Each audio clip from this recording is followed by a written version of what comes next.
चलिए,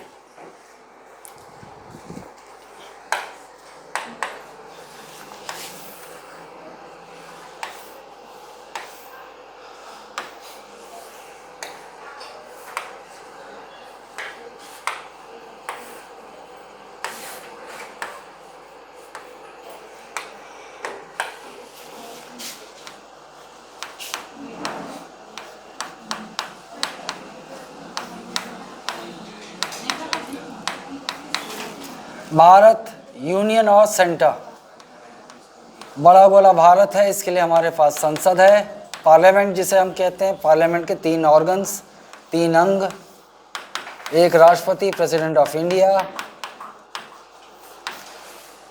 2 हाउस हैं जिसमें से एक लोकसभा है सदन और एक राज्यसभा। जिस प्रकार संसद है हमारे पास, राज्य में होती है विधान मंडल जिसे हम कहते हैं स्टेट लेजिस्लेचर। स्टेट लेजिस्लेचर के 3 अंग हो सकते हैं, जहां एक राष्ट्रपति की तरह राज्य में होता है राज्यपाल, गवर्नर, और जैसे लोकसभा राज्य में होता है विधानसभा, लेजिस्लेटिव असेंबली, इसे कहते हैं लेजिस्लेटिव असेंबली। और जिस तरह राज्यसभा राज्य में हो सकती है विधान परिषद, जिसे हम कहते हैं लेजिस्लेटिव काउंसिल। ठीक,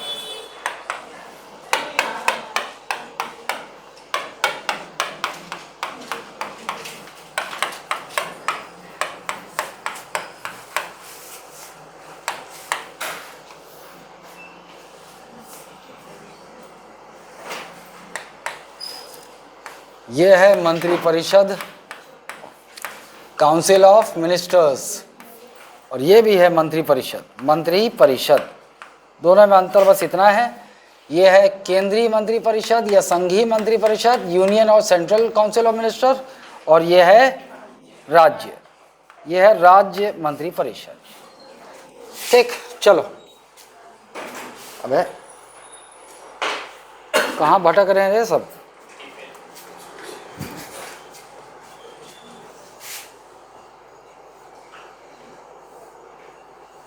आइए, मंत्रिपरिषद। मंत्रिपरिषद, आपको पता है कि लोकसभा में कुल कितने एमपी होते हैं? लोकसभा में कुल सांसद ना, लोकसभा में 543 सांसद, ये एमपी मेंबर ऑफ पार्लियामेंट, और राज्यसभा में 245 एमपी या सांसद। क्या ये सभी के सभी मंत्री बन सकते हैं? नहीं बन सकते, कोई तो सीमा होगी।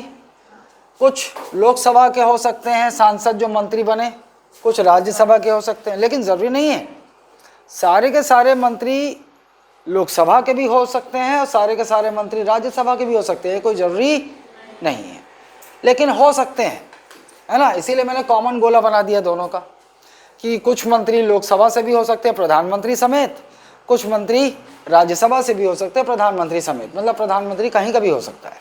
ओके, इन मंत्री परिषदों, ये जो मंत्री परिषद है, क्या इसमें कोई सीमा है, कोई लिमिट है? नंबर ऑफ मिनिस्टर्स की कोई लिमिट है क्या? आए?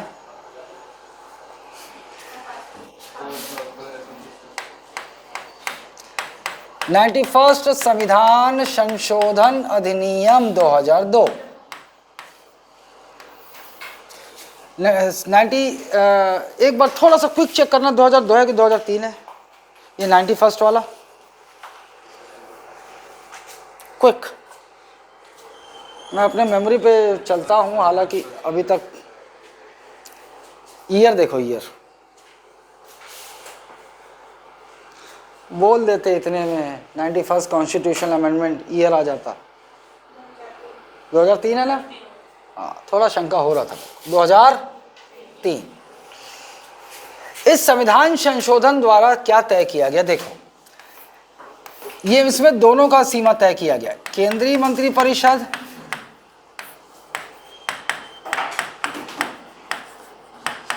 और राज्य की मंत्रिपरिषद, दोनों के लिए सीमा तय किया गया। राज्य मंत्रिपरिषद क्या हुआ देखो, केंद्र में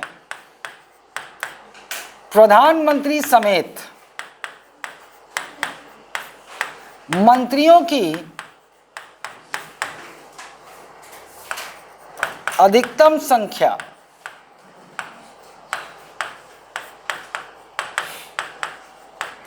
लोकसभा के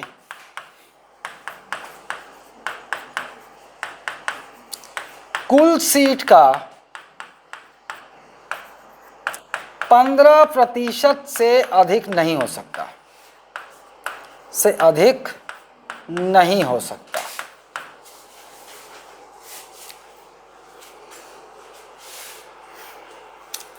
जितने भी केंद्र सरकार, जो केंद्र में सरकार बनती है, उसमें मंत्रियों की संख्या किससे अधिक नहीं हो सकती? लोकसभा की कुल सीट का 15% से अधिक। हालांकि मंत्री, आपको बता दूं, राज्यसभा से भी हो सकते हैं, लेकिन जब मंत्रियों, केंद्र में मंत्रियों की अधिकतम संख्या की बात आए तो वो 91वां संविधान संशोधन अधिनियम 2003 द्वारा स्थापित किया गया है कि the maximum number of ministers including PM cannot exceed more than 15% of the total number of seats of Lok Sabha. Lok Sabha की जो कुल सीटें हैं उससे 15% से ज़्यादा नहीं हो सकता। जैसे कि 543 का 15% कितना होगा? 81 पॉइंट समथिंग आएगा। एक बार तो फटाक से डिवाइड करो तो 543 का 15%, 543 का 15% कितना आ रहा है?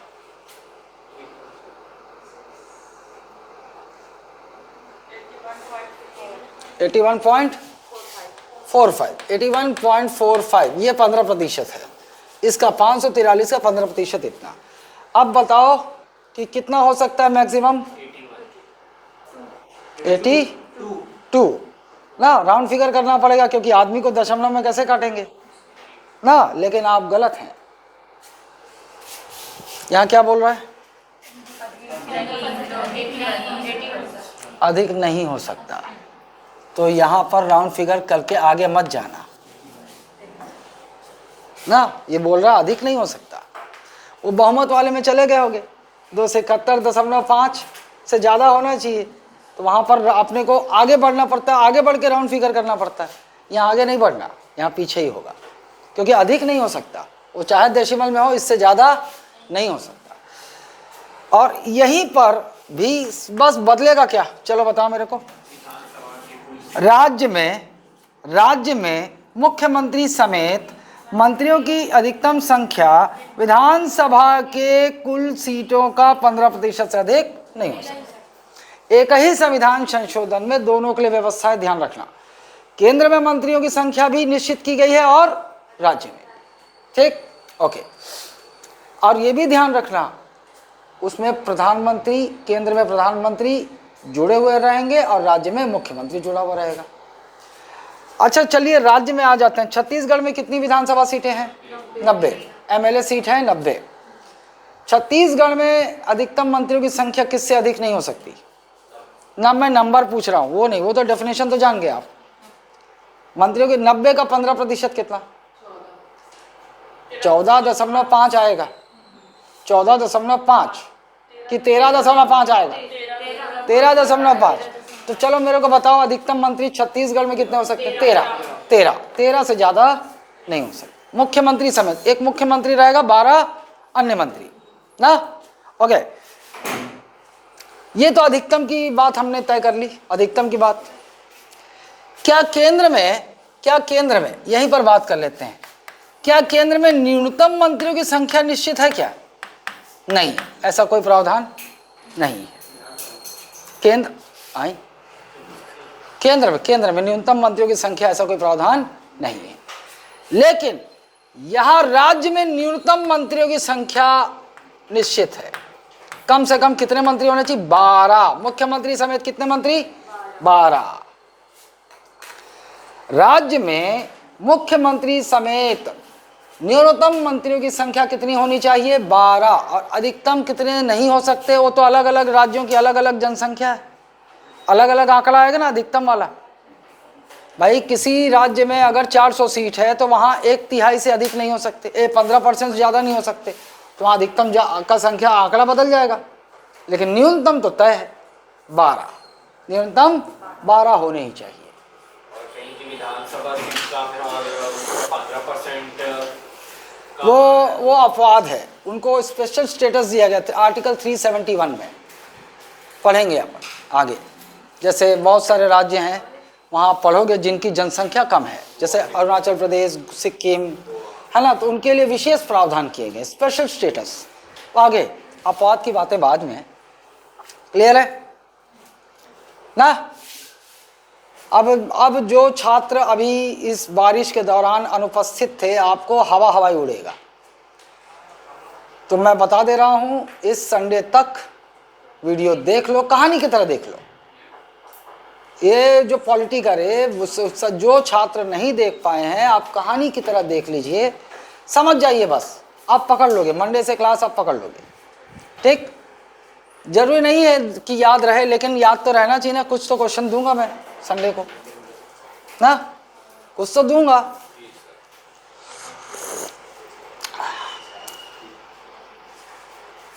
चाय पत्ती जो है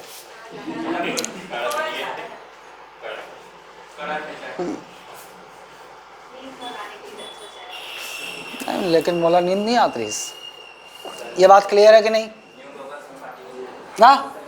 अब मुझे बताइए कि लोकसभा में, मतलब केंद्र में अभी की व्यवस्था में अधिकतम मंत्रियों की संख्या किससे अधिक नहीं हो सकती? नहीं हो सकती ना, 81। इसमें इसके अलावा प्रधानमंत्री इसमें शामिल है। राज्य के लिए भी सेम हो गया। लोकसभा सीट का 15% से अधिक नहीं हो सकता, लेकिन राज्य का अलग अलग राज्य का ये आंकड़ा अलग अलग आएगा, क्योंकि सीटें अलग अलग हैं, है ना? अच्छा, क्या केंद्र सरकार में, केंद्रीय मंत्रिपरिषद में न्यूनतम मंत्रियों की संख्या निश्चित है? नहीं, राज्य में आ जाते हैं। क्या राज्य में मंत्रिपरिषद में न्यूनतम मंत्रियों की संख्या निश्चित है? हाँ, कितनी? 12। क्लियर है? ओके, यहां आ जाइए, मुझे बताइए कि विधानसभा में अधिकतम सीट कितनी हो सकती है? सीमा इसकी अधिकतम और मिनिमम, मैक्स मिनिमम। किसी राज्य की विधानसभा में मौजूदा परिस्थितियों में 500 से ज्यादा सीटें नहीं हो सकती, सीमा तय की गई, सीमा है ये, 500 से ज्यादा नहीं हो। अधिकतम सीट अभी वर्तमान स्थिति में किसी भी राज्य की में विधानसभा सीट 500 से ज्यादा नहीं हो सकती, और न्यूनतम 60। न्यूनतम कितनी? 60। हालांकि अपवाद पढ़ोगे आप बाद में, कुछ राज्यों की जनसंख्या उससे भी कम है, तो वहां उनके लिए विशेष प्रावधान किया गया है, वहां 60 से कम है। क्लियर है? छोड़ो इसको, इधर आओ।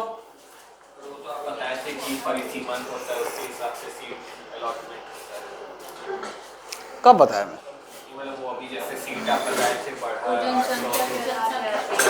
भाई सीटों की संख्या, चाहे लोकसभा सीट की बात की जाए, चाहे राज्यसभा सीट की बात की जाए, चाहे विधानसभा सीट की बात की जाए, किस राज्य, मतलब लोकसभा में 543 आज अगर आप वर्तमान सीट देख रहे हो, राज्यसभा में वर्तमान में 245 सीट देख रहे हो, और छत्तीसगढ़ में 90 और अन्य राज्यों में अलग अलग सीटें आप जो देख रहे हो, ये वास्तव में आवंटित की गई हैं राज्यों और संघ शासित प्रदेशों को। किस आधार पर? जनसंख्या।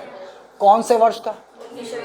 1971 जनगणना। उस समय जो जनगणना में जो आंकड़े आए थे, जिस राज्य की जितनी जनसंख्या थी उस अनुपात में उसे लोकसभा, राज्यसभा और विधानसभा सीटें आवंटित की गई हैं, है ना? वो अलग है, परिसीमन अलग चीज है। आगे राज्य अपने से नहीं बढ़ा सकते जब तक केंद्र। भाई ये अधिकतम की बात की गई है, सीटें तो सबको निश्चित कर दी गई हैं, इतनी इतनी सीट तेरी, इतनी तेरी, इतनी तेरी। संविधान में प्रावधान ये किया गया कि 500 सीटों से ज़्यादा नहीं हो सकता। हालांकि 2026 के बाद आपको पता है ये सारी सीमा कब तक के लिए तय की गई थी? 2026 के बाद ये आंकड़े बदल सकते हैं। हो सकता है कि जनसंख्या वर्तमान 2011 में जो जनसंख्या रही है उसके अनुसार सीटों का फिर से निर्धारण किया जाए। हो सकता है छत्तीसगढ़ को 90 के बजाय 120 सीटें हो जाएं। 2011 की जनगणना के अनुसार अब सीटों का आवंटन होगा ना। क्लियर है कि नहीं? इधर आ जाओ भैया, इसकी भी अधिकतम और न्यूनतम देख लेते हैं। मैक्स, किसी राज्य में विधान परिषद की अधिकतम सीट, पहले बताया हूं नहीं बताया? पक्का? हाँ चलो भैया, किसी राज्य में विधान परिषद की अधिकतम सीट उस राज्य के विधानसभा के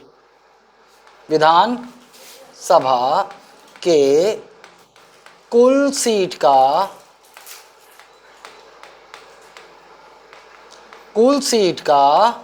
1/3 से अधिक नहीं हो सकता,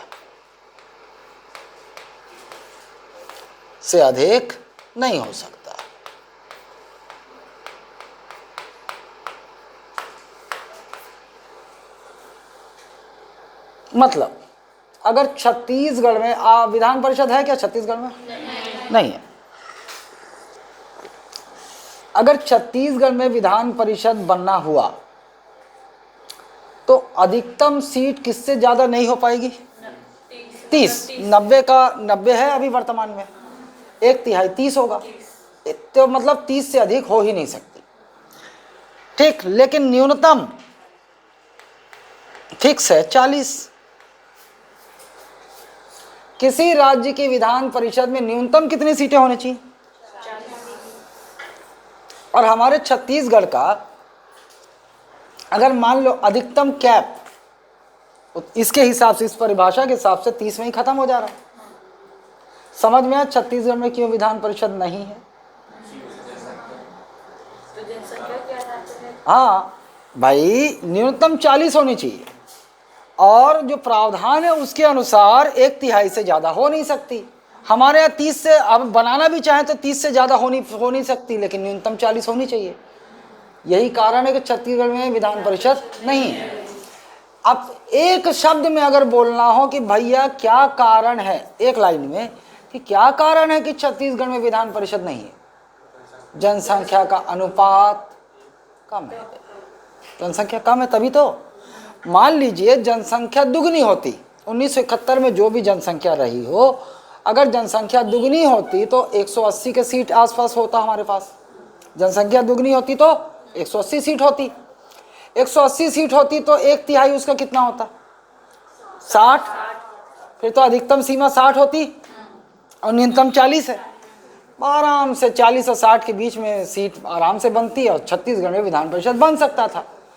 लेकिन 180 ही तो नहीं है, क्योंकि हमारी जनसंख्या कम है, इसीलिए 90 है। और 90 में प्रावधान देख रहे हो आप, जनसंख्या कम है छत्तीसगढ़ की, इसीलिए छत्तीसगढ़ में विधान परिषद नहीं है। बात समझे कि नहीं? कौन नहीं समझ में? अगर सीट उतनी रहती तब जब कंपलसरी तो नहीं था बनाना। अगर अभी आगे आ रहा हूँ, उसी पे आऊँगा मैं। यहाँ तक समझे कि नहीं समझे कि कोई है ऐसा अटका हुआ है जोन क्लास? ये 2 लोग हो जो क्लास नहीं किए हो, एक तुम हो अर्पिता और एक तुम हो ना, क्लास की नहीं हो तो करो भाई जी। मान लो चलो कारण हो जाता है, तुम घूमने गई थी और तुम्हारे घर से कोई सैर पर चले गए हैं ऊपर ना, कौन? दादा, नाना, कितनी हो? तुम्हारे नाना ना, कोई बात नहीं, यहाँ बहुतों के नाना निपट लिए होंगे अब तक, हैं कुछ लोगों की। हमारा तो कोई नहीं बचा, ना नानी, ना नाना, ना दादी, ना दादा, और कोई नहीं बचा। मतलब उनमें जो है ना, जहाँ बच्चे मज़ा लेते हैं। अच्छा, बच्चों को ज़्यादा मज़ा नाना नानी के घर आता है दादा दादी के?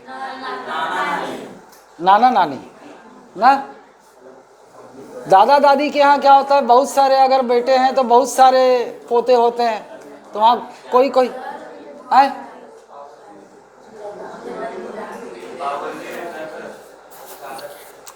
पैसा कौन ज्यादा देता है, नाना नानी दादा दादी?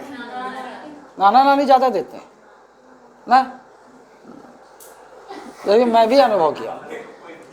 कोई नहीं दिया पैसा, कोई नहीं दिया। खाऊ खाऊ नहीं खाया इसका।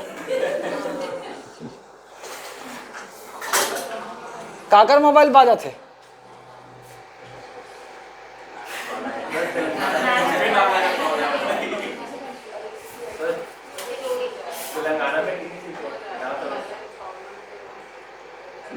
याद तो नहीं लेकिन ज्यादा होंगे।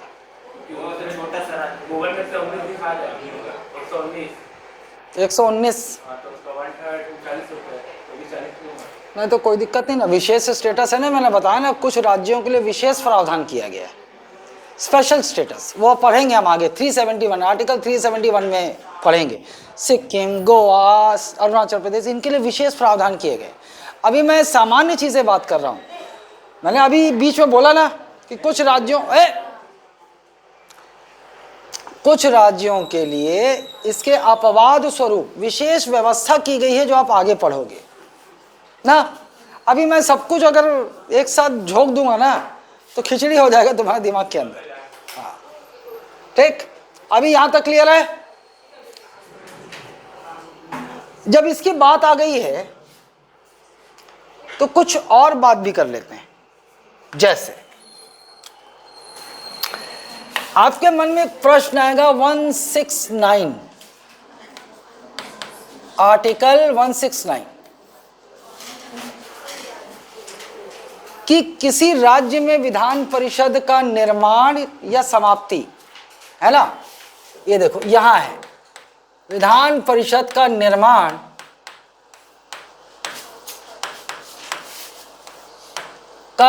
या समाप्ति, का निर्माण या समाप्ति, एस्टैब्लिशमेंट और एबॉलिशमेंट ऑफ लेजिस्लेटिव काउंसिल। कहाँ है? 169 अनुच्छेद 169। अनुच्छेद आपको वही याद रखना है जो मैं बोर्ड में लिखूंगा, वरना छोड़ दो ना। कुछ लोगों को लगता है संविधान का मतलब अनुच्छेद, ऐसा नहीं है। अब तो अनुच्छेद कम आते हैं ना, अब तो ऐसा मत समझो। उससे ज़्यादा इंपॉर्टेंट है अनुच्छेद के अंदर की समझ, उसके अंदर क्या लिखा हुआ है। तो आपसे पूछे कि भैया किसी राज्य में विधान परिषद का निर्माण या समाप्ति का प्रावधान कहाँ दिया हुआ है? 169।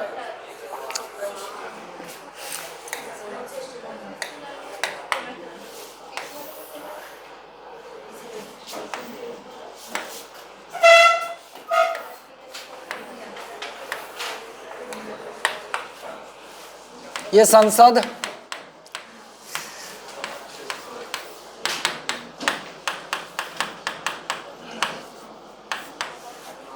लोकसभा,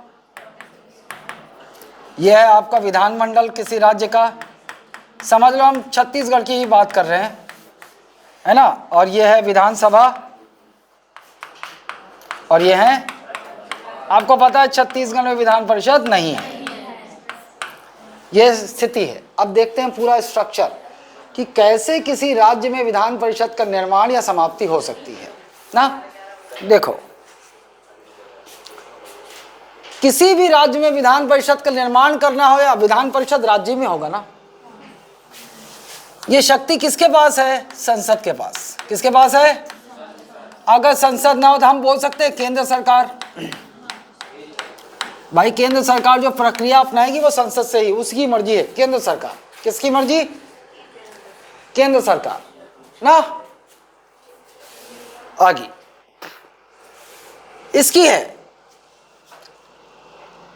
लेकिन क्या मनमानी कर सकते हैं? ये नहीं कर सकते। मतलब केंद्र सरकार के पास शक्ति है कि किसी राज्य में विधान परिषद का निर्माण करना है या समाप्त करना। अगर पहले से है समाप्त करना है, और नहीं है तो निर्माण। किसके?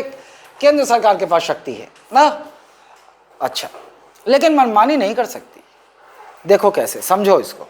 मान लीजिए छत्तीसगढ़, भाई अभी 90 की स्थिति में तो बन नहीं सकता, हम मान लेते हैं छत्तीसगढ़ में किसी समय विधान परिषद की सीट 150 हो गई, 150 हो गई।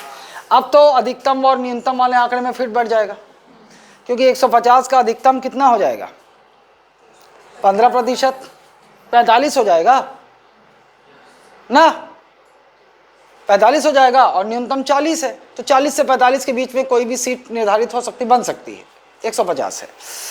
अब देखो, मान लो साए साए को मन में आया कि हमको विधान परिषद बनाना चाहिए, हमारे राज्य में विधान परिषद बनाना चाहिए, तो एक प्रस्ताव लाएंगे। क्या लाएंगे? देखो, ये विधेयक नहीं है, विधेयक नहीं बोलेंगे इसको, क्या बोलेंगे इसे? प्रस्ताव, क्योंकि ये कानून नहीं बन रहा है, ये ना एक प्रस्ताव पारित कर रहे हैं कि हाँ भाई हम ये चाहते हैं, तो ये प्रस्ताव है। इसका मकसद क्या है भैया? छत्तीसगढ़ में विधान परिषद का निर्माण। क्या है इसका मकसद? छत्तीसगढ़ में विधान परिषद का निर्माण, ये प्रस्ताव लाएंगे। अब भैया 2 सदन तो है ही नहीं हमारे यहाँ, तो कोई सवाल ही नहीं होता किसी भी सदन में ना, और विधान परिषद होता भी तो भी उससे कोई फर्क नहीं पड़ता, क्योंकि ये प्रस्ताव कहाँ प्रस्तुत होगा?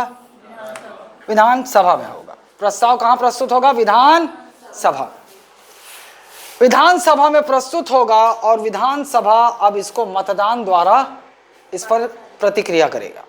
कैसे करेगा? देखिए किस प्रकार का बहुमत से पारित होगा। अलग अलग बहुमत होता, अभी तक तो आप साधारण बहुमत ही देखे हो, है ना। बहुत अलग अलग प्रकार के बहुमत आप पढ़ेंगे, जिसको मैं वास्तव में कल पढ़ाऊंगा, वो 2 दिन लग सकता है, समझ जाओ, टॉपिक का हिस्सा है ना बहुमत। लेकिन मैं आपको बता दूं, एक साल में बहुमत पढ़ाया था, 2 पेज का बहुमत, और मैंने उस साल लोगों से बोला था कि ट्रेंड को देखते हुए मैं बता रहा हूं आपका, किसी एग्जाम में केवल इसी 2 पेज से 3 से 4 प्रश्न आ सकते हैं। और एक व्यापम का एग्जाम हुआ और 3-4 प्रश्न आया था उसी 2 पेज से। वो असल में बहुमत संविधान के एक कोने से लेकर दूसरे कोने तक का बहुमत, अलग अलग जगह कहाँ कहाँ किस तरह की मेजॉरिटी चाहिए, उसका विवरण है। आपको मैं समझा दूंगा, समझ भी जाओगे, लेकिन ज़्यादा क्या है, आपको रटना है कि कहाँ कौन से प्रकार की बहुमत लगेगी। इसके बाद मैं टॉपिक में जाऊंगा तो ज़्यादा आसान होगा, क्योंकि बीच बीच में बहुमत आ जाएंगे, और फिर आप बोलोगे सारा इधर का इधर बहुमत, इधर ही, ऐसा आपके दिमाग में जमेगा ही नहीं वो कभी, और हो जाएगा खिचड़ी, है ना। तो खिचड़ी नहीं होने देना चाहता, इसलिए बहुमत में एक लाइन में एक सांस में पहले पढ़ाता हूँ, याद करवाता हूँ, उसके बाद टॉपिक में जाता हूँ। बात क्लियर है? आइए, अब किसी राज्य में विधान परिषद का निर्माण करना हो या उसको समाप्त करना हो, वो विधानसभा में किस प्रकार के बहुमत से पारित होना चाहिए? ये ए और बी, ए और बी। ए क्या? सदन में उपस्थित और मतदान का 2/3 बहुमत। यहां अपने मर्जी से उड़ा मत करो, 50%, हर जगह 50% ही रहेगी, 2/3 बहुमत ना, मतलब 2/3 majority of the members present and voting, है ना, 2/3 majority of the members present and voting. दूसरा, पूर्ण बहुमत, इसको क्या बोलते हैं? टोटल मेजॉरिटी और कंप्लीट मेजॉरिटी, पूर्ण बहुमत। इसको डिफाइन कैसे करेंगे? सदन की कुल सीट का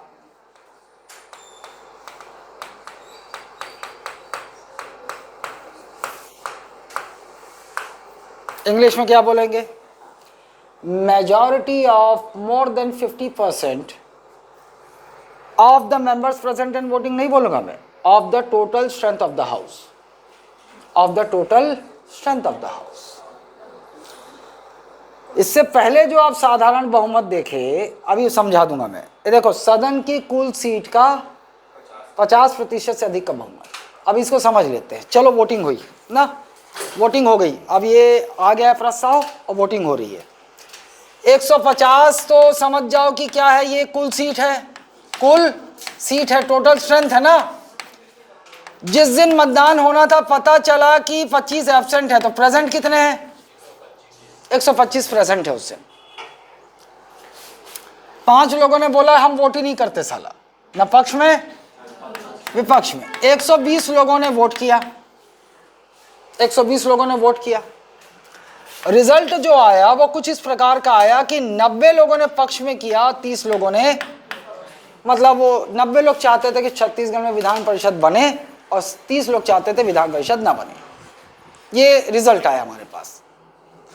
जहाँ पे जो ना समझ में आए मैं तुमको बता देता हूँ, ये विषय थोड़ा सा अलग है अन्य विषयों से, है ना, लेकिन ये विषय बहुत ही मज़ेदार है अगर समझ में आता है, और अगर दिमाग अटेंटिव रखोगे तो ये विषय मैं तुमको पानी की तरह पिला दूंगा, तुमको कष्ट नहीं होगा। या मैं बता देता हूँ तुमको, मेरे संविधान पढ़ाए हुए लड़के कोचिंग संस्थान में पढ़ाते हैं, है ना, और उनसे जाके पूछोगे ना कि वह कौन सा सब्जेक्ट एकदम स्ट्रांग है, तो वो यही बोलेंगे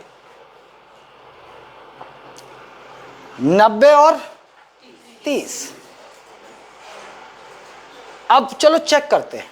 पहला वाला बोल रहा है सदन में उपस्थित और मत उपस्थित आपके साथ खेलने के लिए है। किसका 2/3 चाहिए? इसका 2/3। मतदान कितनों ने किया? 120 लोगों ने मतदान किया है। ये 90 2/3 है क्या? है 90 2/3? समझ गए ना? 2/3 1/3 निकालना तो पता है कि नहीं पता है? पता है ना? 120 का 2/3 इंटू 2/3 कर दोगे तो क्या आएगा? 80 तो आएगा सर। हाँ 80 आएगा। 2/3 तो उससे ज्यादा है ना। हो गया पहला वाला। दूसरा चेक करो। अभी ये दूसरे में चेक करते समय क्या ध्यान रखोगे? ये क्या बोल रहा है?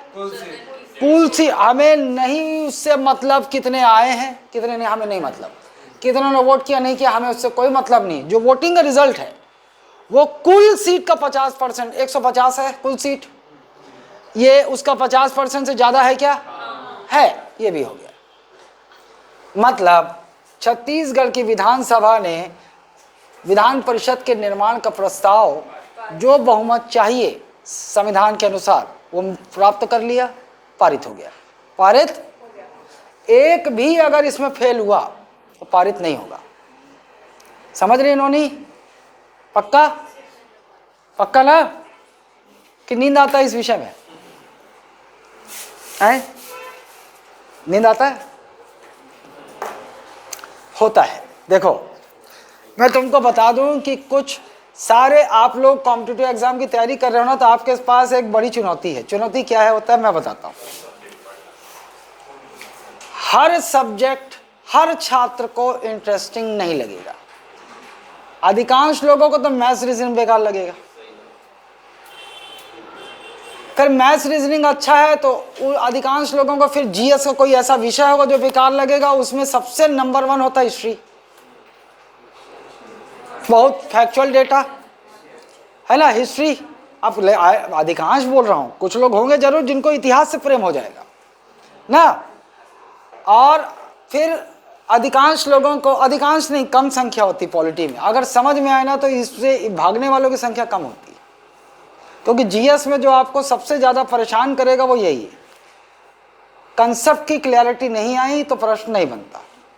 इतिहास रट लिए बन जाएगा, साइंस रट लिए बन जाएगा, ये नहीं बनेगा, है ना। तो आ जाएगा कुछ लोगों का। अभी मान लो अभी क्लास पूरा पूर्ण तरीके से फ्लो में आ जाओ, इंटरेस्ट आ जाएगा आपका। ये बात समझ गए ना? इसका मतलब छत्तीसगढ़ ये बहुमत चाहिए विधान किसी राज्य में विधान परिषद के निर्माण या समाप्ति के प्रस्ताव के लिए, दोनों के लिए यही बहुमत चाहिए विधानसभा में। समझ गए? अगर ये बहुमत से पारित हो गया तो अब लोग क्या करेंगे? साइंस क्या करेंगे? इसके साइंस इसको भेज देंगे किसके पास? केंद्र सरकार के पास। केंद्र सरकार के पास भेजेंगे। देखो भैया हमारी विधानसभा ने स्वीकृति दे दी है ना। अब बॉल किसके पाले में है? अब ये चाहें या ना चाहें, अंतिम शक्ति किसके पास है? केंद्र के पास। अगर मान लो यहाँ बीजेपी के है और यहाँ कांग्रेस का है तो दुश्मनी चलती रहती, जानते हो आप लोग। और बोलेगा भाग, नहीं बना तो राज्य में नहीं बना जा। लेकिन अभी की स्थिति में देख लेते हैं, यहाँ भी साए बीजेपी से हैं, यहाँ भी साए फेंकने वाले बीजेपी से ही हैं ना। तो अरे हमारा छोटा भाई मतलब पारित करके भेजे, बना देता। तो अब ये लोग क्या करेंगे, अब एक प्रस्ताव लाएंगे। कहाँ लाएंगे? अब यहाँ प्रस्ताव लाएंगे, केंद्र में प्रस्ताव लाएंगे। कौन लाएगा? सरकार लाएगी। देखो उनकी मर्जी है भैया, राज्य का काम यह है कि वो प्रस्ताव को स्वीकृत कर भेज दिए, चाहे विधान परिषद का निर्माण करना हो चाहे समाप्त करना हो। इन्होंने भेज दिया, प्रक्रिया शुरू यहीं से होगी। लेकिन शक्ति इनके पास नहीं है, प्रक्रिया शुरू यहीं से होगी। पहले वो राज्य की विधानसभा में संबंधित प्रस्ताव पारित होगा, है ना, फिर ये भेज देंगे केंद्र सरकार के पास। अब केंद्र सरकार की मर्जी, वो बनाए या ना बनाए। अब केंद्र सरकार बनाना चाह रही है तो प्रस्ताव लाएगी। प्रस्ताव का मकसद क्या होगा पता है आपको? फलाना राज्य में विधान परिषद निर्माण या समाप्ति, प्रस्ताव ले आई। अब देखो फिर से वही बात, रास्ता यही होगा। पहला सवाल क्या पैदा हो गया, कहां प्रस्तुत होगा? सबसे पहले कहां? लोकसभा में कि राज्यसभा? जवाब क्या है? किसी भी सदन में। पहला जवाब क्या है? किसी भी सदन में प्रस्तुत, किसी भी सदन में प्रस्तुत होगा। पक्का? क्लियर? दोनों सदन को बराबर की शक्ति यहां भी है, संशोधन की शक्ति दोनों सदनों को, संशोधन की शक्ति दोनों को। और वो किस बहुमत से पारित होगा? साधारण। किस बहुमत से पारित होगा? पृथक पृथक साधारण। साधारण बहुमत का डेफिनेशन आपको पता है क्या? सदन में उपस्थित और मतदान का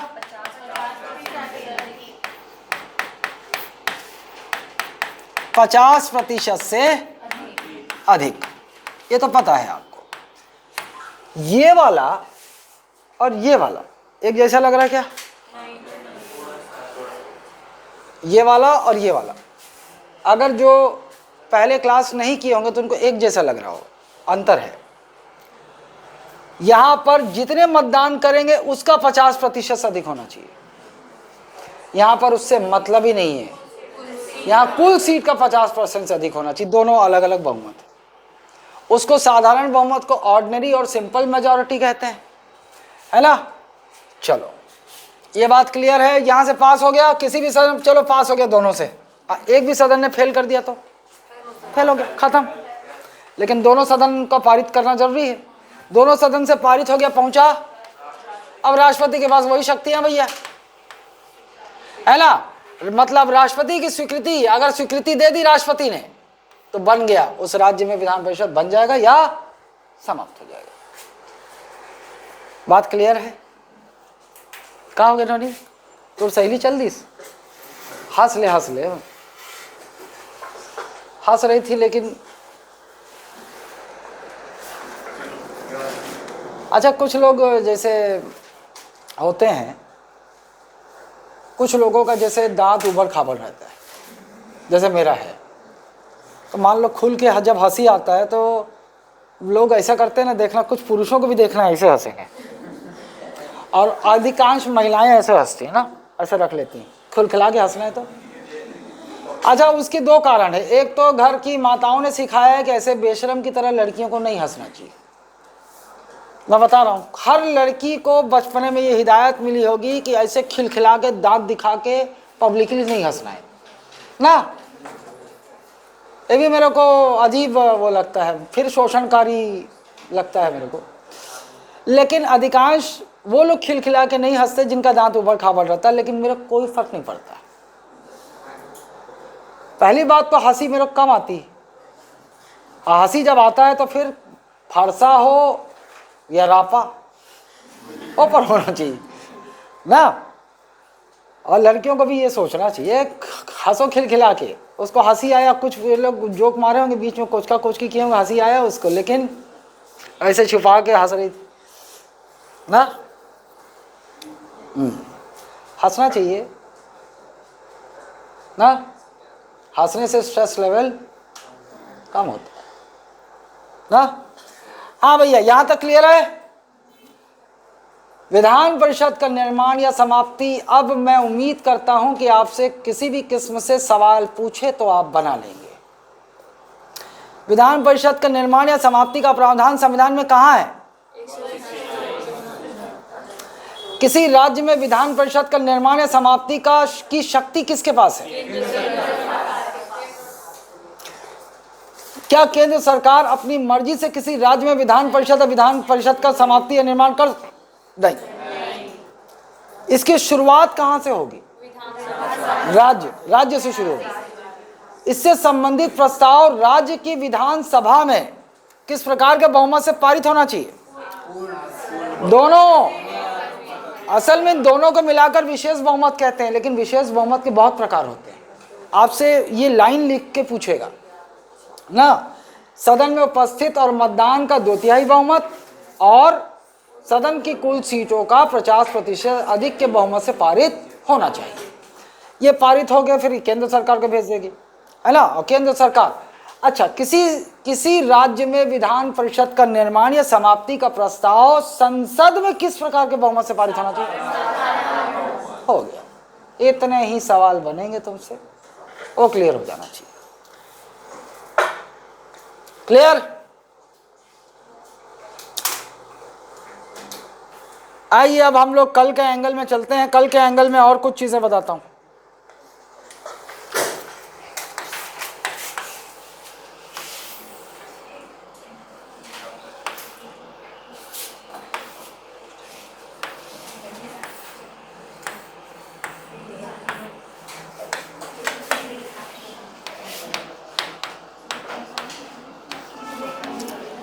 अर्पिता, तुम इंग्लिश मीडियम की हो, तुमको मेरे साथ चलना जरूरी है। मेरे साथ चलोगी तो मेरे को क्या है ना, मुझे तुम्हारा थोड़ा दिखते रहना चाहिए, मेरे को ध्यान आएगा, हाँ इला अंग्रेजी में भी बताना है, और तुम्हारा पेन चलना चाहिए। हालांकि नोट्स तुमको मिल जाएंगे, लेकिन वो नोट से ज़्यादा इम्पोर्टेंट मेरा यहाँ डायग्राम, ये स्केच, ये सब ज़्यादा इम्पोर्टेंट होता है। ये समझ याद रहेगा आपको और यही आपको समझाएगा। तो तुम्हारा पेन चलते रहना चाहिए। मैं बोलूँगा ज़रूर, तुम आओगी, मैं अंग्रेजी में बोलूँगा ज़रूर एक बार, लेकिन तब तुम्हारा पेन चलते रहना चाहिए। दिस इज, यह है लोकसभा, यह है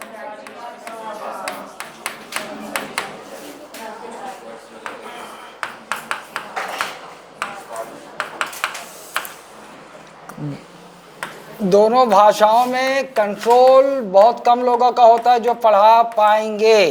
तुमको मैं बता दूं, वरना ऐसा है ना, आजकल एआई का इस्तेमाल किया जा रहा है। ओदी क्लास हिंदी में ले है, ओकर दूसर वॉइस में अंग्रेजी में ट्रांसलेशन चला था, है डबिंग, है ना, ये भी चल रहा है आजकल।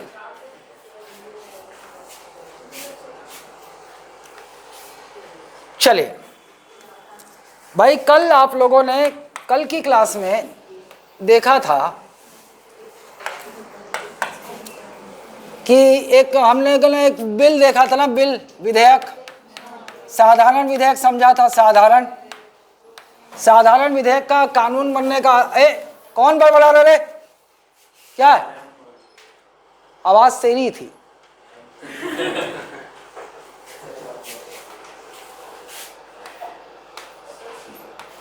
ये ऐसा, ये रास्ता था, देखा था हमने। और एक साधारण विधेयक पर हमने देखा था दोनों को बराबर की शक्तियां थी ना, 6 माह यहाँ भी, 6 माह यहाँ भी। फिर इसको भी संशोधन की शक्ति थी, इसको भी संशोधन की शक्ति थी, और दोनों यहाँ भी साधारण बहुमत और यहाँ भी एकदम कोई अंतर नहीं था, बराबर की शक्ति। दोनों सदनों से पास होने के बाद पहुंचा राष्ट्रपति के पास। और किसी विधेयक पर राष्ट्रपति की शक्ति हमने कहाँ देखी थी? अनुच्छेद 111 में देखी। क्या शक्ति थी? नंबर 1, स्वीकृति या अस्वीकृत या पुनर्विचार देखा था। पुनर्विचार के लिए भेज सकते हैं। पुनर्विचार के लिए जब हमने देखा राष्ट्रपति भेजते हैं, मान लो, तो संशोधित रूप में या उसी रूप में फिर से प्रक्रिया दोहराई जाती, और फिर से किसी चरण में अगर वो विधेयक पारित नहीं हो पाया, विधेयक खत्म। लेकिन अगर पुनः बिना किसी रुकावट के दोनों सदनों से फिर से पारित हो गया संशोधन के साथ या उसी रूप में, फिर राष्ट्रपति के पास पहुंचा, और दूसरी बार में राष्ट्रपति क्या थे, स्वीकृति देने के लिए बाध्य थे। एकमात्र विकल्प था उनका, he was bound to give his assent to the bill, है ना। When president sends back, returns back any bill for reconsideration of the parliament, and when it comes back again getting passed by both the houses of parliament, then president is bound to give his assent to the bill. आया समझ में? तुम नहीं आया होगा, तुमको इसलिए नहीं आया होगा कि पिछली क्लास तुमने कोई क्लास नहीं देखी है, बनारस घूम के आई हो, तुमको खुशी हुआ होगा तुम्हारे मायके घूमने गई थी, है ना। हम बनारस जाते हैं, हमको कचरे के अलावा कुछ नहीं दिखता, हर जगह कचरा, हर जगह पंडा पोंगा ठगी के जाल लेकर घूमते रहते हैं। हाँ, बनारस में हमको केवल यही मिली हमारी बाई।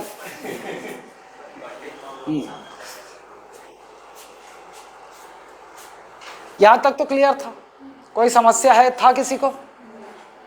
है तो बता दो। आ जाओ, अब बात करते हैं राज्य में।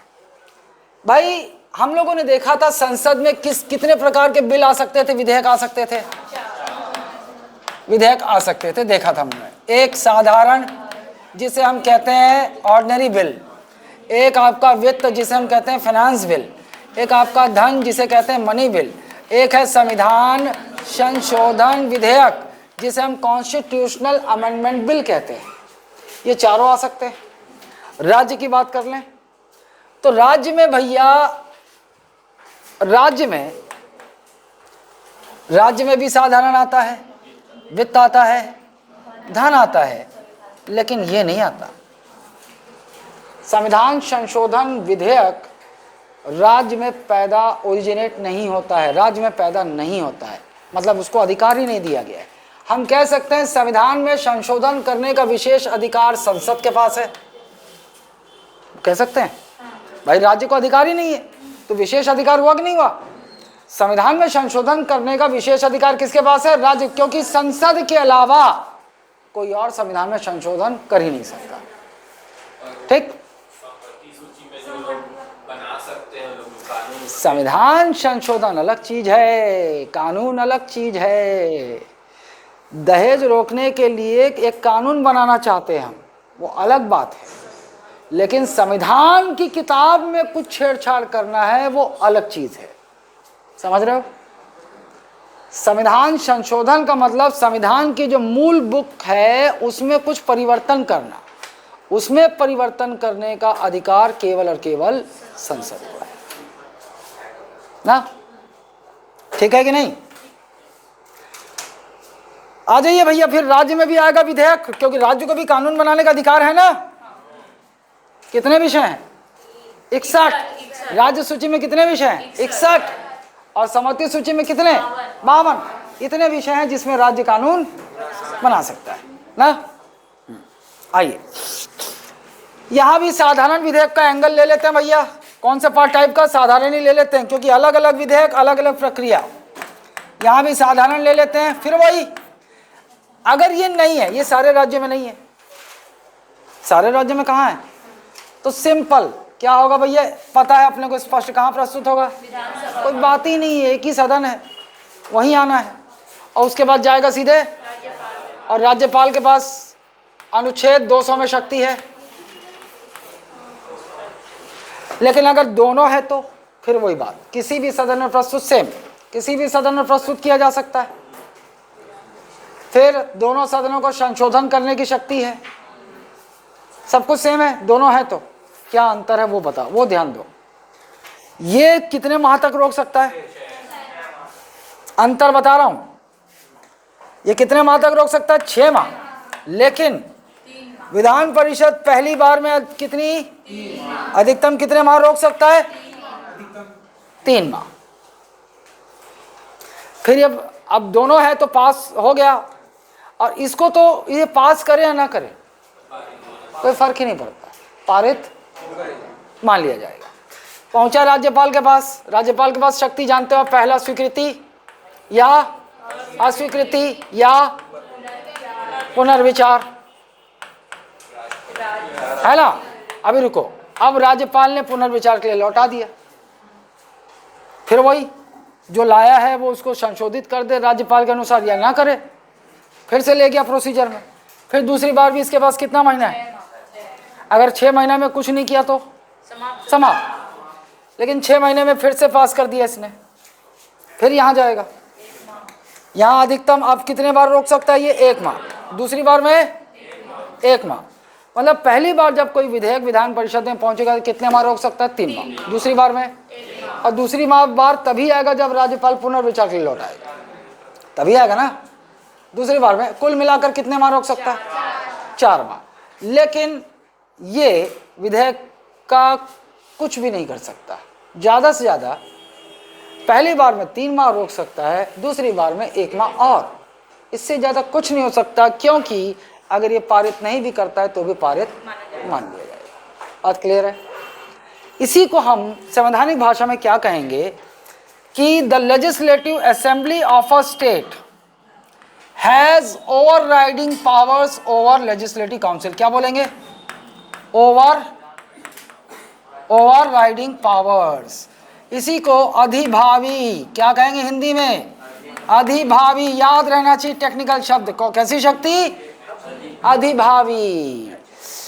किसी राज्य में यदि दोनों सदन हैं तो विधानसभा को विधान परिषद पर अधिभावी शक्ति प्राप्त है। ओवरराइडिंग मतलब समझे आप, मतलब जो भी होना है वो विधानसभा ही करेगी, ये नाम मात्र का है, इसके पास करने नहीं पास करने से कोई फर्क नहीं पड़ता।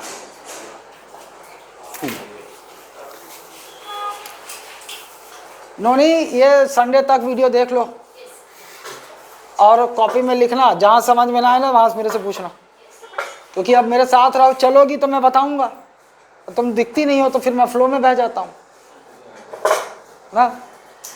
फ्लो रुकता कहाँ है, यदि सर्दी में यहाँ से हो जाए, और पता है आप लोगों को दूसरा दोनों ही से, हाँ बोलो नोनी। कौन, दोनों बार नोनी ना, का कौन वाला नोनी, यहां पे कि यहां पे, देखो राज्यपाल के पास विकल्प है ना, या तो स्वीकृति दे दे या तो अस्वीकृत कर दे, एक ही शक्ति का एक बार में प्रयोग करेगा ना, ऐसा नहीं कि सब तीनों कर दिया। अब उसने क्या किया, दोनों नहीं चुना, इसको चुना, पुनर्विचार के लिए लौटा दिया। अब पुनर्विचार के लिए लौटा दिया तो आपको पता है जहां से शुरू हुआ था वहीं पहुंच जाएगा, मतलब जो लाया था ना विधेयक उसके हाथ में आ जाएगा, फिर से सेम 0 में पहुंच गया। अब आपको पता है राज्यपाल हो या राष्ट्रपति, जब वो कोई विधेयक लौटाते हैं तो अपनी टिप लिख सकते हैं ना कि भैया क्या पसंद नहीं आया, वो किस पर उनको आपत्ति है, लिख सकते हैं। अब उसके पास गया जो विधेयक लाया था, वो चाहे तो जो राज्यपाल ने जिस कारण से उसे पुनर्विचार के लिए लौटा है सुधार दे, उसको संशोधित कर दे, या अकड़ में रहे तो नहीं मैं विधेयक फिर से ऐसे ही ले जाऊंगी बिना संशोधन के, फिर जाएगा विधानसभा में, सेम फिर से पूरी प्रक्रिया सेम, फिर से विधानसभा यदि 6 माह तक उसको रख लिया अपने पास और कुछ नहीं किया तो क्या होगा, विधेयक का स्वतः ही समाप्त हो जाएगा। 6 महीने की अवधि अगर बीत गई तो स्वतः ही समाप्त हो जाएगी, लेकिन 6 महीने के भीतर यदि पूरा डिस्कशन करके मतदान करके पारित कर दिया साधारण बहुमत से तो पारित हो गया, फिर विधान परिषद में गया, दूसरी बार आया है। अब दूसरी बार में विधान परिषद अधिकतम कितने माह तक रोक सकता है, 1 माह अधिकतम। तो पहली बार में कितने माह रोक सकता है, दूसरी बार में 1 माह, और दूसरी बार तभी हो सकता है जब राज्यपाल पुनर्विचार के लिए लौटाएं, है ना। और कुल मिलाकर कितना रोक सकता है, क्या उसके पारित नहीं करने से उस विधेयक पर कोई फर्क पड़ेगा, नहीं, कोई फर्क नहीं पड़ता। इसीलिए तो हम कह रहे हैं कि अगर विधानसभा ने पारित कर दिया है मतलब वो विधेयक कुछ भी हो जाए राज्यपाल के पास जाएगा। इसीलिए तो हम कह रहे हैं कि जिस प्रकार संसद में साधारण विधेयक पर दोनों सदनों की शक्ति बराबर है, उस प्रकार राज्य विधानमंडल में दोनों सदनों की शक्ति बराबर नहीं है। राज्य में विधानसभा को विधान परिषद के ऊपर कैसी शक्ति है? अधिभावी शक्ति है ना। Legislative assembly of a state has overriding powers over a legislative council. तो अंग्रेजी में पूछता नहीं है कि तेरा अब हो गया, अडॉप्ट हो गया, तू अडॉप्ट हो गया? अच्छा सर, विधान परिषद भेजने का मतलब ही नहीं है फिर तो, क्यों भेजते? देखने के लिए, पढ़ने के लिए, टाइम बस वेस्ट हो रहा है 4 महीने और पैसा भी अलग से।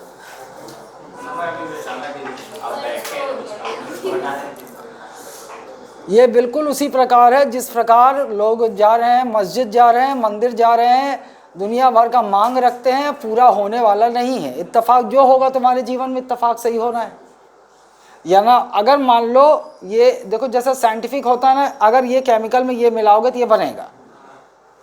अगर इसी प्रकार की फिलॉसफी यहाँ होती कि तुम आज ये मांगोगे वो मिलेगा, तब तो बोला जा सकता था भैया, लिख देते hence proved, yes God exist, Allah exist, भगवान Vishnu Mahesh exist, Jesus exist, फलाना फलाना एग्जिस्ट, है ना। आज मांगने जाओगे 10 साल बाद पूरा होगा, भगवान ने दे दिया ना। और किसी को 20 साल तक नहीं मिला, देर है, देर नहीं है ना। और मान लो मरते दम तक नहीं मिला, जो भी करते हैं अच्छे के लिए करते हैं ना।